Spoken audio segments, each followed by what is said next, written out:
Апошнім часам Александр Лукашенко усяляк імкнецца дэманстраваць сваю прарасійскую пазіцыю. Аднак так было не заўсёды, і за 31 год на чале Беларусі у яго неаднаразова здараліся канфлікты з Крамлём. І гэта былі не проста нейкія кароткачасовыя непаразуменні, а самыя сапраўдныя гандлёвыя войны з пікетаваннем амбасады, кампраметуючымі фільмамі, узаемнымі крыўдамі і нават закладнікамі. У нашым новым сюжэце мы раскажам пра самыя яркія эпізоды змагання Лукашэнкі супраць яго так званых старэйшых братоў. У сярэдзіне 90-х эканамічныя правалы ўрада Барыса Ельцына і першая чачэнская вайна раптам зрабілі харызматычнага Лукашэнку ледзь не самым папулярным палітыкам у Расіі. У былым дырэктары Саўгаса Гарадзец, які адразу пасля прыходу ў палітыку павёў Беларусь курсам на ўсход, многія пабачылі сімвал магчымага вяртання Савецкага Саюза. Паміж дзвюма краінамі хутка знікла мяжа, а ў 1996 годзе была падпісаная дамова аб стварэнні так званай саюзнай дзяржавы. Лукашенко бачыў сябе наверсе гэтай дзіўнай канструкцыі. Ён стаў па-гаспадарніцку ездзіць па расійскіх рэгіёнах, не вылазіў з тэлеэфіраў і дазваляў сабе нясціплыя заявы. Напрыклад, у светапоглядзе беларускага кіраўніка Барыс Ельцын змог пераабрацца на другі тэрмін толькі дзякуючы яго падтрымцы. Зразумела, што расійская эліта не магла глядзець на гэта скрозь пальцы. У чэрвені 97-го года у эфіры тэлеканала ОРТ выйшаў сюжэт, у якім кіраўнік мінскага корэспандэнцкага пункта Павел Шарамет заявіў, што ў Беларусі няма грошай на ліквідацыю наступстваў нядаўняга урагана, а 3 ліпеня назваў святам, якое выдумаў Лукашенка. За гэта журналіста пазбавілі акрэдытацыі, але гэта быў толькі пачатак. Затым быў вядомы сюжэт Шарамета пра адсутнасць аховы на беларуска-літоўскай мяжы, яго зняволенне ў Беларусі і вызваленне пасля асабістага ціску Ельцына на Лукашэнку. Але гэта былі кветачкі. Ягадкі пачаліся, калі Ельцын сышоў на пенсію, а яго пераемнік паставіў крыж на блакітных марах Александра Лукашэнкі. У навагоднім звароце ў апошні дзень 1999 года Барыс Ельцын нечакана для ўсіх абвясціў пра адстаўку і назваў сваім пераемнікам прэм'ер-міністра Уладзіміра Пуціна. Прыход былога чэкіста да ўлады пахаваў надзеі Лукашэнкі на расійскі трон. Больш за тое, яму хутка пачалі выкручваць рукі ім жа падпісанай саюзнай дамовай. Калі ад уваходжання ў склад Расіі і супольнай валюты ўдалося неяк адбіцца, то былі аргументы, супраць якіх у Мінску нічога не маглі зрабіць. У 2002 годзе беларускія ўлады дамовіліся з Газпрамам аб пастаўках газу па $29 за 1 кубаметр. Узамен расіяне хацелі атрымаць Белтрансгаз, але два бакі не дамовіліся аб кошце прадпрыемства. Мінск хацеў атрымаць $5 мільярдаў, Масква ж прапаноўвала толькі 600 мільёнаў. У выніку Газпрам заявіў пра павышэнне цаны на газ для Беларусі да $50. Падчас перамоў Расія двойчы спыняла пастаўкі газу, але гэта не стварала вялікіх праблем, бо паліва заўсёды можна было ўзяць з транзітнай трубы. Урэшце, у лютым 2004 года Газпрам цалкам спыніў транзіт праз Беларусь, пакінуўшы без газу Польшчу, Балтыйскія краіны, Германію і Калінінградскую вобласць. Пасля гэтага эканамічны канфлікт перарос у сапраўдную газавую вайну. Лукашенко на экстрэннай нарадзе назваў ситуацию не інакш, як ударом у спину ці актом терроризму. Я должен сказать, что сейчас весь мир борется, и это очень модно для некоторых стало, против терроризма. Скажите, а это что?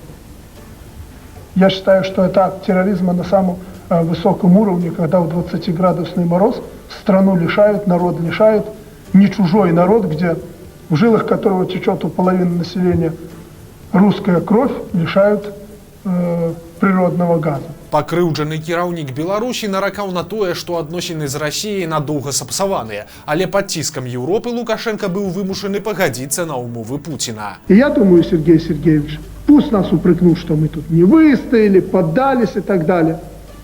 Надо заключить договор на условиях Путина. Хочет Путин, чтобы мы платили эти деньги. Давайте будем собирать от лекарств, от чернобыльцев, от тех, кто в окопах гнил. Они у нас, видите ли, богатые. Неужели мы не соберем этих $200 миллионов? Соберем, и я думаю, что мы снимем эту проблему. Нами просто перестанут манипулировать, и нас просто перестанут шантажировать. Згадкамі Лукашэнкам ветэранаў і пенсіянераў справа не абмежавалася. У той жа дзень натоўп невыпадковых беларусаў з аднолькавымі сцягамі пікетаваў расійскае пасольства ў Мінску. Россия — это не просто страна, это еще и братский народ. с которым белорусы всегда вместе шли плечом к плечу, будь то Великая Отечественная или построение союзного государства. Почему удар в спину наносят те, кого, как правило, защищаешь грудью, задаются вопросом собравшиеся. И все это не для народа. Наживаются люди на этом деле. Вот, да, это позорно вообще россиянскому всему правительству вместе с Путиным. Тым не менш, пасля перападпісання дамовы энергетычная блакада была знятая. У 2006 годзе «Газпром» паўтарыў трук і падняў цану адразу до $200. Рэзкі скачок прапанавалі кампенсаваць пакупкай паловы Белтрансгаза. Гандаль цягнуўся да самай навагодняй ночы, і толькі ў 23 гадзіны 58 хвілін 31 снежня бакі заключылі 5-гадовы кантракт. Па выніку Беларусь стала атрымліваць паліва па цане $100 за 1 кубаметр, а «Газпром» набыў кантрольны пакет Белтрансгаза за $2,5 мільярды. Здавалася б, вайне настаў канец, але ў Крамля быў яшчэ адзін козыр у рукаве. У тым жа снежні 2006-го расійскія ўлады абвясцілі, што з новага года ўводзяць пошліны на экспарт нафты ў Беларусь. Гэтае рашэнне падвяло тлустую рысу пад залатым перыядам беларускай нафтаперапрацоўкі, на якой дзяржава і набліжаныя да Лукашэнкі бізнесмены зараблялі мільярды даляраў. З пошлінай у памеры $180 за тону расійская нафта адразу стала дарагой. У Мінску адрэагавалі традыцыйным шантажом у адказ. Тагачасны прэм'ер Сергей Сідорскі абвясціў пра ўвядзенне платы за транзіт вуглевадародаў па тэрыторыі Беларусі. Лукашенко ў сваю чаргу пагражаў тым, што з Расіі будуць браць грошы за аренду зямлі, па якой пракладзеныя нафтаправоды. Естественно, мы хорошо знаем, чего хотят от нас противники. Может быть, некоторые, мы их называем и врагами нашего общества. Мы хорошо знаем. Но мы теперь знаем и цену того, чего от нас хотят наши друзья. Кульмінацыя наступіла 8 студзеня 2007 года, калі падача расійскай нафты увогуле спынілася. У выніку толькі пасля асабістых перамоў Пуціна і Лукашэнкі расійскія стаўкі былі зніжаныя са $180 да 53, аднак ранейшых аб'ёмаў беларускай нафтаперапрацоўкі вярнуць не ўдалося. Крайнім у той сітуацыі зрабілі старшыню канцэрна Белнафтахім Александра Бароўскага. Чыноўніка прызналі вінаватым ва злоўжыванні службовым становішчам і асудзілі на 5 гадоў турмы. Аднак Бароўскі правёў у калоніі толькі паўгода, пасля чаго Лукашенка яго памілаваў і неўзабаве прызначыў гендырэктарам МАЗа.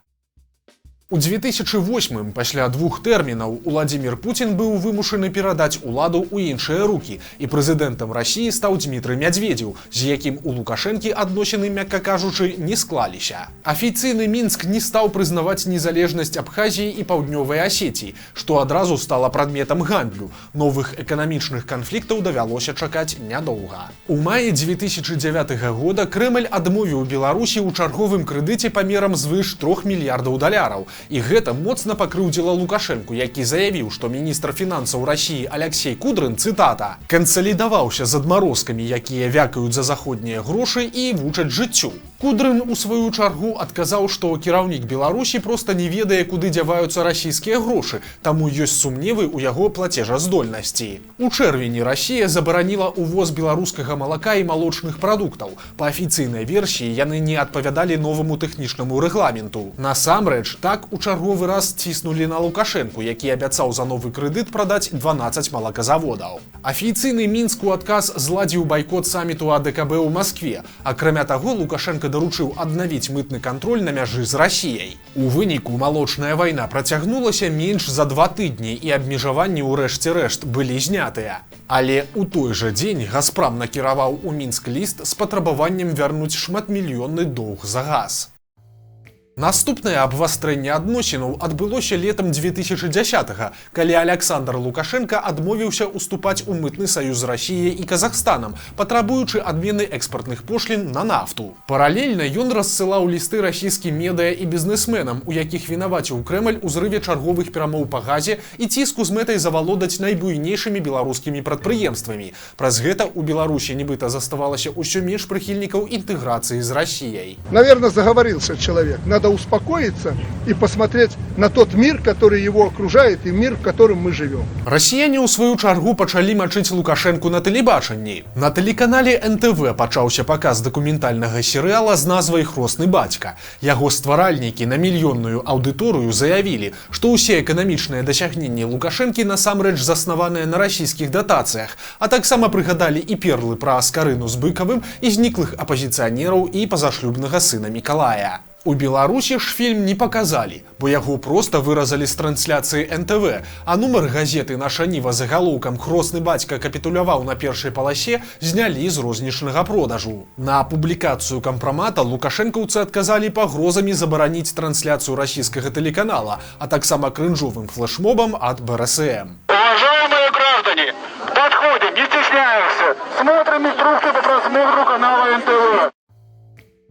У выніку афіцыйны Мінск пацярпеў фіяска. Мытны кодэкс быў падпісаны без аніякіх саступак. Таму не дзіўна, што нацягнутыя стасункі Лукашэнкі і Мядзведзева даволі хутка далі чарговую расколіну. Гэта адбылося напярэдадні прэзідэнцкіх выбараў 2010 года, калі кіраўнік Беларусі ў чарговы раз пачаў гуляцца ў шматвектарнасць і наладжваць кантакты з Захадам. У пачатку кастрычніка Лукашенка даў вялікую прэс-канферэнцыю расійскім журналістам, падчас якой прайшоўся па кіраўніцтве ўсходняй суседкі. У прыватнасці вінаватым у інфармацыйнай атацы на сябе ён назваў непасрэдна прэзідэнта Мядзведзева. Это команда Медведева. Не знаю, насколько это поддерживается Путиным, но у меня есть сведения о том, что он ту же позицию занимает. Прэзідэнт Расіі, які падчас свайго кіраўніцтва засвоіў жанр відэазваротаў, адрэагаваў на спіч у Мінску пагрозлівым відэа, у якім абвінаваціў Лукашэнку ў антырасійскай рыторыцы. Президент Лукашенко в своих высказываниях выходит далеко за рамки не только дипломатических правил, но и элементарных человеческих приличий. Впрочем, это тоже не стало для меня новостью. Я помню, как я был удивлен, когда при нашей первой двусторонней встрече, вместо того, чтобы сосредоточиться на российско-белорусском сотрудничестве, он очень подробно и исключительно в негативной манере принялся обсуждать моих предшественников на посту президента России, Бориса Ельцина и Владимира Путина. Акрамя таго, Мядзведзеў адкрыта загаварыў аб знікненні палітычных апанентаў Лукашэнкі, што цяпер уявіць проста немагчыма. Президенту Белоруссии следовало бы заниматься внутренними проблемами, в том числе, наконец, расследовать многочисленные дела об исчезновении людей. России, как и другим странам, это не безразлично. У выніку Лукашэнку ўсё ж даціснулі. За лічаныя тыдні да выбараў ён пагадзіўся на ўсе ўмовы датычна паставак нафты і мытнага саюзу, а ў Крамлі прызналі легітымнасць яго чарговага пераабрання. Пасля разгону плошчы і новых санкцый Лукашэнку не засталося нічога іншага, як ізноў наладжваць адносіны з Расіяй і яе ненавісным кіраўніцтвам. І нават калі Мядзведзеў саступіў прэзідэнцкае крэсла Пуціну, напружанасць паміж ім і кіраўніком Беларусі засталася. Вось, напрыклад, цытата 2017 года. Я, конечно, в общих чертах знаком. Меня больше всего удивили заявления моего закоренелого друга Медведева о том, что нас, кстати, уже пугать начинают, что газ мы будем природный покупать по европейским ценам. Я тоже не хочу в детали вникать, но Медведев должен понимать, что если мы будем платить как в Европе, то кое за что ему тоже придется заплатить. И цена будет неимоверно выше, нежели цена на природный газ. У 2013 годзе разгарэўся калійны скандал, які аказаўся абсалютна непадобным да папярэдніх канфліктаў, бо на гэты раз Лукашенка перайшоў да радыкальных дзеянняў і ўзяў закладніка. Пасля сустрэчы з прэм'ер-міністрам Беларусі Міхаілам Мясніковічам беларускія сілавікі затрымалі генеральнага дырэктара кампаніі «Уралкалій» Уладзіслава Баумгертнера. Яго схапілі проста ў мінскім аэрапорце. Незадоўга да таго расійскі вытворца ўгнаенняў абвясціў пра спыненне супрацоўніцтва з беларускай калійнай кампаніяй. Гэтая структура была створаная ў 2005 годзе для супольнага продажу прадукцыі «Уралкалія» і «Беларусь-калія». Расіяне ўспрымалі гэты праект як першы крок да пакупкі беларускага манапаліста. Заставалася толькі згандлявацца з Лукашэнкам. Той жа выстаўляў непад'ёмныя цэннікі, а пасля сваім указам дазволіў Беларусь-калію гандляваць угнаеннямі праз іншыя структуры, а не толькі праз БКК. Праз некаторы час тое ж пачалі рабіць і расіяне, а пасля увогуле заявілі, што будуць дэмпінгаваць, каб захапіць рынак і разарыць канкурэнтаў, у тым ліку і Беларусь Калій. Беларускія ўлады праз расійскага прэм'ера Мядзведзева запрасілі ў Мінск кіраўніцтва Уралкалія. У расійскай кампаніі гэта палічылі падазроным, але гендырэктар Баумгертнер вырашыў паехаць. Пасля сустрэчы з Мясніковічам у эфіры беларускага тэлебачання паказалі затрыманне мільянера і як ён стаіць на расцяжцы ў СІЗА КДБ. Пра тое, што арышт Баумгертнера быў санкцыянаваны на самым версе, па традыцыі прагаварыўся сам Лукашенко. Он приехал, извините меня, что я скажу, сопляк, его премьер-министр приглашает в правительство. Он сел, нога за ногу, не будет это. Пришел, вышел из этого, я не могу даже вам сказать, как я всегда говорю, на дом правительства плюнул, скажем так, мягко говоря, и в аэропорт, смеясь. Но там его...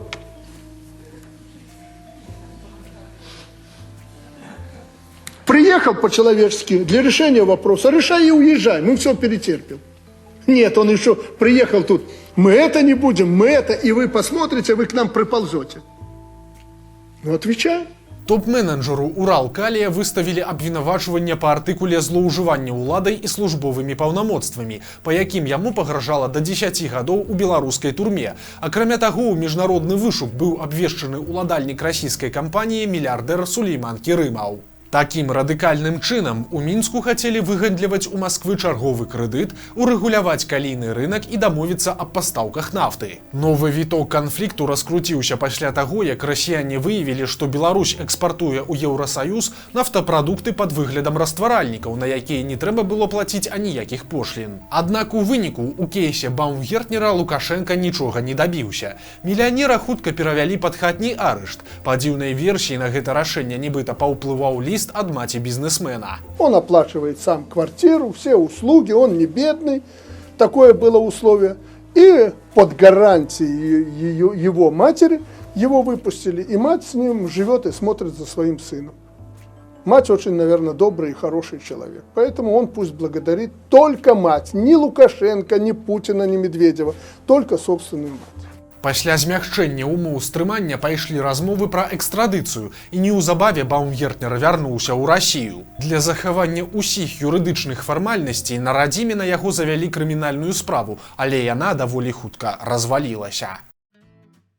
Перад выбарамі 2020 года Лукашенко пачаў у чарговы раз раскручваць тэму кепскай Расіі, якая хоча яго скінуць. Зімой Крэмль у чарговы раз спыняў экспарт нафты, а з пачаткам пандэміі расійскія тэлеканалы сталі дазваляць сабе вельмі крытычныя рэпартажы пра сітуацыю з каранавірусам у Беларусі. Пасля абвяшчэння Віктарам Бабарыкам пра жаданне балатавацца ў прэзідэнты Лукашенко назваў яго стаўленнікам Крамля. Возможно, этому человеку предлагали должность премьер-министра в другой стране.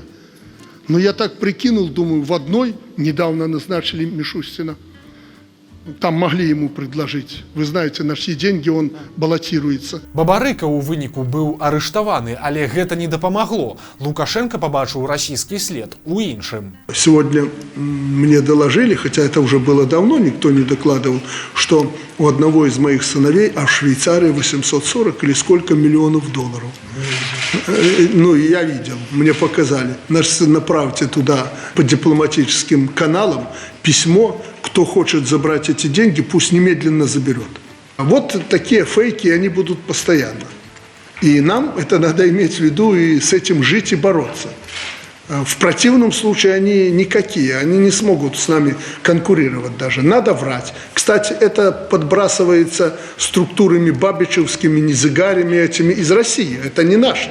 Это из России идет информация, выбрасывается, потом они извиняться снимут. За лічаныя дні да выбараў сітуацыя дасягнула свайго апагею. 29 ліпеня ў санаторыі пад Мінскам затрымалі групу з 33 байцоў прыватнай вайсковай кампаніі «Вагнер». Беларуская прапаганда тады адразу ж заявіла, што мэта іх прыезду дэстабілізацыя выбарчай кампаніі. Таго ж меркавання прытрымліваўся і Лукашенко. Я смотрю, приумолкли и наши старшие братья.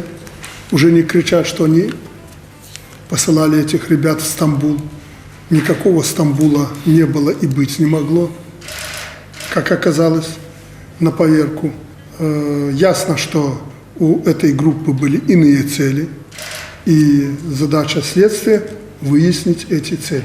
На справе жа гісторыя была нашмат складанейшай, бо прыезд вагнераўцаў у Мінск сапраўды быў часткай спецаперацыі, вось толькі зусім не расійскай. Украінскія спецслужбы заманілі расійскіх наймітаў на працу ў Венесуэлу, куды тыя мусілі ляцець з Беларусі. Па плане самалёт з байцамі мусіў здзейсніць незапланаваную пасадку ў Кіеве, дзе іх адразу б затрымалі за ўдзел у вайне на Донбасе. Але ж на хітрай схеме нечакана паставілі крыж сілавікі Лукашэнкі, якія павінцілі наймітаў у Мінску. Уладзімір Зяленскі спрабаваў угаварыць Лукашэнку выдаць вагнераўцаў Украіне. Той спачатку трохі гандляваўся, але ўсё скончылася пасля званка Пуціна за 2 дні да выбараў. Лукашенко тут жа забыў пра расійскіх лялькаводаў, а ва ўсіх грахах стаў вінаваціць Захад. Ужо 14 жніўня 2020 года, у самы разгар пратэстаў, калі палітычны лёс кіраўніка Беларусі па сутнасці залежаў толькі ад Крамля, затрыманых вагнераўцаў вярнулі ў Расію. Аднак менш чым праз год падобны фокус здзейсніў сам Лукашенко, калі загадаў пасадзіць пасажырскі самалёт Афіны Вільня і затрымаць блогера Рамана Пратасевіча. Наступствы гэтага беларускія ўлады разграбаюць і па сёння.